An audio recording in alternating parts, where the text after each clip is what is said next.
Hello hi friends. അപ്പോൾ നമുക്കിന്ന് രാവിലെ പാലപ്പവും ഗ്രീൻ പീസ് കറിയാണേ. നല്ല സൂപ്പർ പാലപ്പമായിരുന്നു. ഞാൻ പച്ചരി കുതിർത്ത പാലപ്പത്തിന് അരയ്ക്കുന്നത്.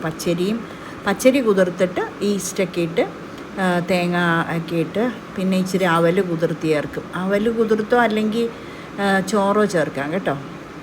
അപ്പോൾ അങ്ങനെ പാലപ്പവും ഗ്രീൻ പീസ് കറിയൊക്കെ രാവിലെ റെഡിയായി.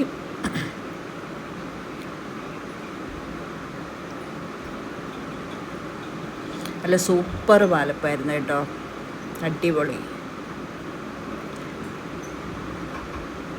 പാലപ്പം. ഞാൻ അല്ലാതെ തന്നെ അരിമാവ് അരിപ്പൊടി കുഴച്ചുണ്ടാക്കുക, കപ്പിയൊക്കെ കാച്ചി. മിക്കവാറും ഇങ്ങനെ പച്ചരി കുതിർത്താ കേട്ടോ ഉണ്ടാക്കുന്നത്. രാവിലെ നല്ല തിരക്കാണ്. 5 മണിയാകുമ്പോൾ എഴുന്നേക്കും, ചില ദിവസം 2 മണിയാകുമ്പോൾ എഴുന്നേക്കും.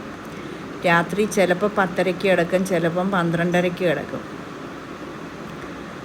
1-2 മണിക്കൂറാണ് ചില ദിവസം ഉറങ്ങുന്നത്.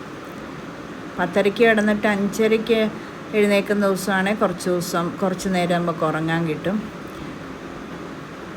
2 മണിക്ക് എഴുന്നേൽക്കുമ്പോൾ വളരെ കുറച്ച്, കാരണം നല്ല തിരക്കുള്ള ദിവസമായിരിക്കും, കുറേ കാര്യങ്ങൾ തീർക്കാൻ കാണും. അപ്പം ഞാൻ ഉറക്കവേ വരത്തില്ല, പേടിച്ച് പെട്ടെന്ന് 2 മണിക്ക് എഴുന്നേക്കും.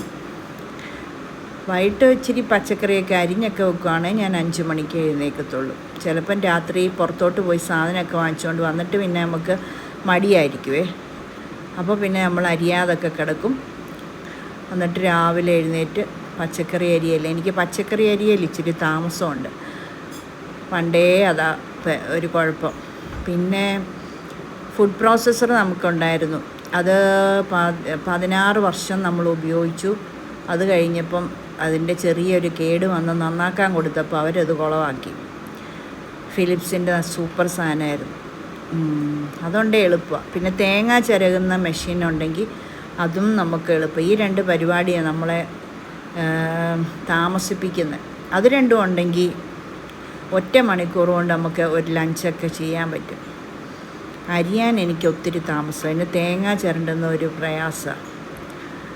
അപ്പോൾ ഇന്നത്തെ കറികളാണ്: പരിപ്പ് കറി, അവിയൽ, കിഴങ്ങ് മെഴുക്കുവരട്ടി, തൈര്, മുളക്, പപ്പടം, പിന്നെ മാങ്ങാപ്പഴം, അച്ചാർ, നെല്ലിക്ക അച്ചാർ. അടിപൊളിയല്ലേ?